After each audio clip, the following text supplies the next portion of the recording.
On va parler de la mobilité. C'est l'une des thématiques fortes que vous entendez tous les jours, j'imagine, sur le terrain. Comment mieux se déplacer et surtout peut-être à moindre coût? C'est pas facile. Le transport gratuit, par exemple, pour les jeunes de moins de 26 ans. Oui, ça existe, c'est vrai, c'est sur le terrain. Se passe dans la région sud. Cela s'appelle Zoo. Regardez.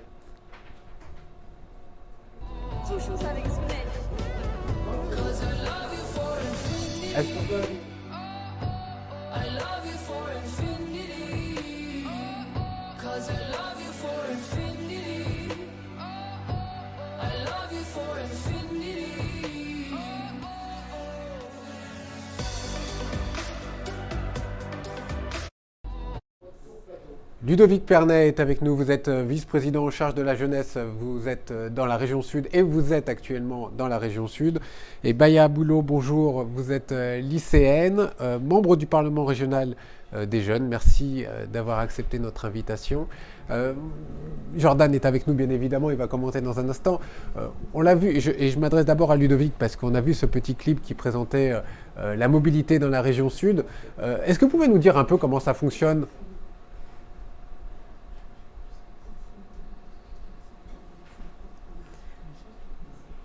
Ludovic, est-ce que vous nous entendez?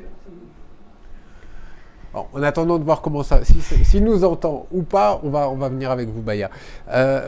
Et comment est-ce que vous utilisez, vous, la mobilité aujourd'hui au quotidien? C'est quoi vos demandes? Ce serait quoi vos envies? Et quelles sont vos solutions aujourd'hui, vous?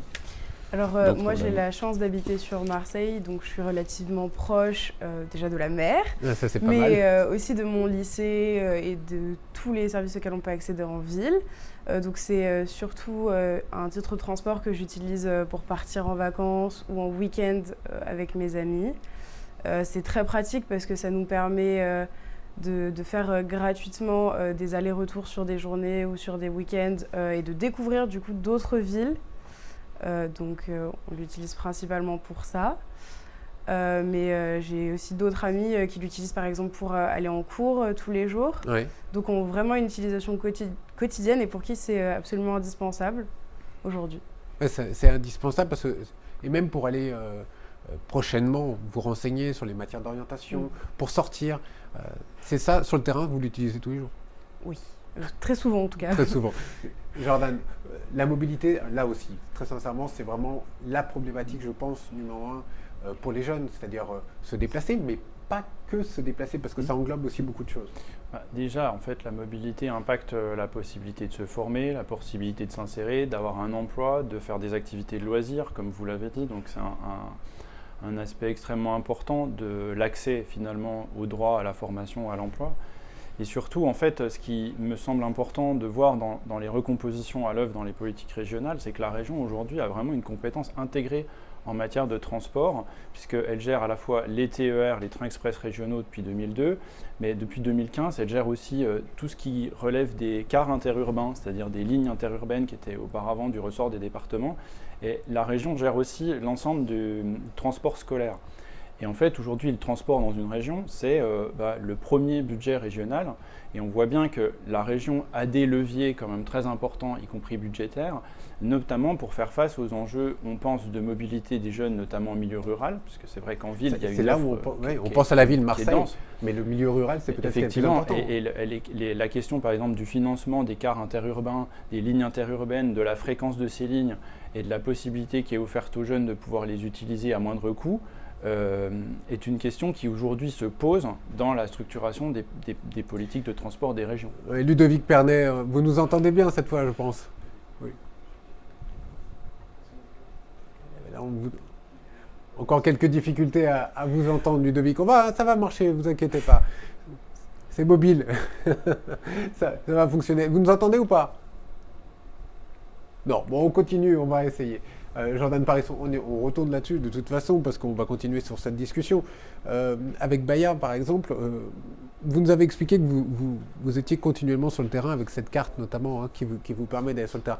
Moi, j'allais vous dire, mais qu'est-ce que vous attendez de plus, par exemple? Qu'est-ce que la région pourrait faire de plus ou qu'est-ce que vous attendriez de la région?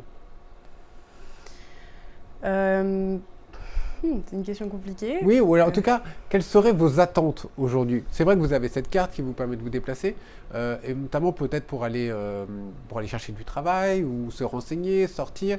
Il y a quelque chose que la région pourrait faire en supplément ou pas? Je suis pas sûre. Aujourd'hui, on a des trains qui sont à l'heure. Il y a eu un gros effort qui a été fait là-dessus. Aussi sur le budget, parce que le prix de la carte a baissé. Il y a accès à énormément de trains, énormément de lignes de bus.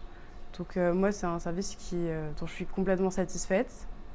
Voilà. Et mes amis aussi, quand on en discute. Si Ludovic nous entend peut-être. Non, nous ne vous entendons pas. La politique de mobilité, c'est très très cher pour une région. C'est le premier budget, en fait, en général, quand on regarde les budgets des régions, le premier budget, c'est les transports, le deuxième, c'est les lycées. Mais en fait, un des enjeux d'action publique, d'adapter des politiques de transport pour les jeunes, c'est surtout que des politiques de transport doivent prendre en compte une problématique populationnelle. Et ça, c'est pas forcément évident, dans le sens où une offre de transport, ça se construit avec du dur, quoi. Il faut des trains, des bus, des lignes de bus. Investissements. Il faut une régularité des lignes. Il faut que, entre guillemets, on ne fasse pas circuler des bus à vide. Donc en fait, intégrer les besoins des jeunes dans les politiques de transport, c'est quelque chose qui nécessite de faire de la transversalité, qui se traduit aujourd'hui par des offres tarifaires, mais qui concernent encore essentiellement le TER et qui a du mal des fois à s'étendre sur la question de la mobilité en milieu rural. Alors, justement, arrêtons-nous une seconde. Vous habitez dans une grande ville. Oui. Vous avez peut-être des amis qui habitent un peu plus loin. Oui. Voilà. Le TER, on sait que c'est essentiel. Mais quand vous parlez de mobilité en milieu rural, vous parlez de quoi? Eh bien, par exemple, la région aujourd'hui est compétente sur des cars interurbains. Donc ça veut dire que par exemple, quelqu'un qui habite en milieu rural, qui a besoin de se rendre à la mission locale pour bénéficier par exemple du dispositif de la garantie jeune ou d'un accompagnement, eh bien, si on ne peut pas l'emmener ou s'il n'a pas le permis de conduire pour y aller, comment il y va? Et alors, ça, la région intervient? Et là, la région intervient sur l'offre qu'on peut faire de lignes de cars qui passent dans les villages vers les plus grandes villes, par exemple. Est-ce que vous le saviez, ça, par exemple, d'ailleurs? Je viens de l'apprendre. Voilà, c'est ça. Non, mais parce qu'on se dit, il y a plein de choses. Évidemment, les outils sont là, ils sont mis en place, on peut les recevoir sur le terrain et on y a accès. Et c'est la région qui est derrière tout cela. Donc c'est vrai qu'il y a des choses peut-être dont on ne se doute pas forcément. Parce que la région, c'est quand même les solutions du quotidien. On peut peut-être dire ça parce qu'elles sont derrière les transports, derrière aussi les lycées, etc. Et dans les transports, comme vous le disiez, notamment au milieu rural, et c'est extrêmement important. Je fais une dernière tentative. Ludovic Pernet, est-ce que vous nous entendez? On est bon. Bravo. Bonjour à tous et à toutes. Persévérance, bravo Ludovic. Ludovic Pernet, vice-président en charge de la jeunesse dans la région Sud. Vous nous avez entendu peut-être. Comment vous répondez sur le terrain? On a vu ce qui était mis en place avec Zoo, avec la fameuse carte. J'imagine qu'il y a d'autres choses que vous avez à la région et qui permettent de parler de cette mobilité pour tout le monde. Effectivement, et je veux saluer la membre du Parlement régional de la jeunesse que nous avons créé pour justement que les jeunes puissent donner des propositions, puissent s'investir au sein de notre région et avec un budget d'autonomie de 100 000 € par an. Sur en tout cas les transports, c'est vrai que notre pass Zoo Études, il est ouvert à tous les jeunes en formation de 6 à 26 ans. Il permet de circuler en illimité sur tous les réseaux de transport régionaux, les TER, les LER, les chemins de fer de Provence pour moins de 10 € par mois. Et finalement, on a voulu créer avec le président Muselier le Netflix du transport. Il coûte 110 € en temps normal. Nous l'avons baissé à 90 € pendant le Covid parce que on a vu ces difficultés pour les étudiants, pour nous-mêmes. Et on a voulu également offrir le pass Zoo Études du 1er septembre 2021 jusqu'au 31 décembre 2021 à tous les jeunes de 18 à 26 ans de notre territoire régional. Et à partir du 1er janvier 2022 jusqu'au 31 août 2022, le pass a été diminué à 70 €. On a aujourd'hui environ, si vous voulez, sur le territoire régional, 100 000 bénéficiaires de ce pass par an, dont environ la moitié s'en servent pour les transports scolaires et l'autre moitié également pour les jeunes adultes.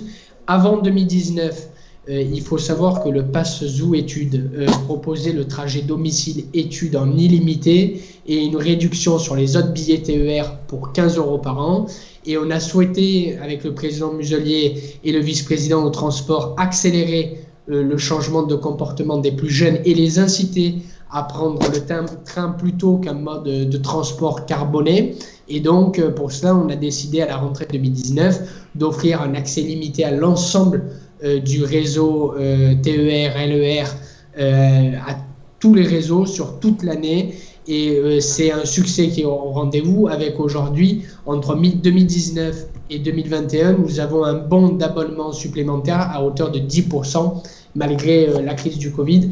Et on sait aujourd'hui, et vous le savez bien sur l'ensemble de nos territoires, l'importance de ces aides qu'on doit apporter à notre jeunesse qui est parfois en souffrance et dont on doit apporter des réponses. Merci en tout cas pour cet exemple dans la région sud. C'est vrai que vous avez fait preuve d'adaptabilité, notamment pendant la crise. Mais encore maintenant, c'est-à-dire que vous répondez post-crise par des baisses de prix. Et c'est peut-être ce qui est le plus attendu, Baya, non ? C'est aussi ça. Il faut savoir s'adapter vis-à-vis aussi de la situation. Oui, c'est sûr, parce qu'aujourd'hui, le prix, il est très accessible pour les jeunes. C'était moins le cas avant. C'était déjà très accessible, mais aujourd'hui, ça permettrait vraiment à tout le monde d'en bénéficier. Et c'est très pratique. Oui, certainement.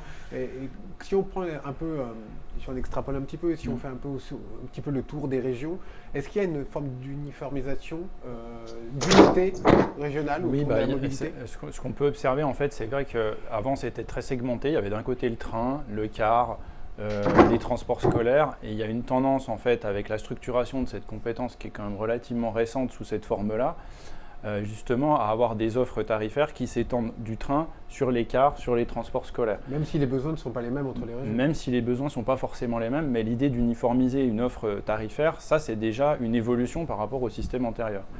Et la deuxième chose là-dessus, c'est aussi la question de l'intégration des offres, entre justement la question du TER par exemple, quand on arrive dans une ville, dans quelle mesure ça va s'intégrer ou pas avec l'offre de transport local, c'est-à-dire d'avoir ou pas dans le pass un tarif pour le train avec un tarif pour le tram ou le métro ou le bus urbain. Voilà. Ça c'est aussi une question d'intégration des possibilités d'accès au transport entre les différents modes. Voilà.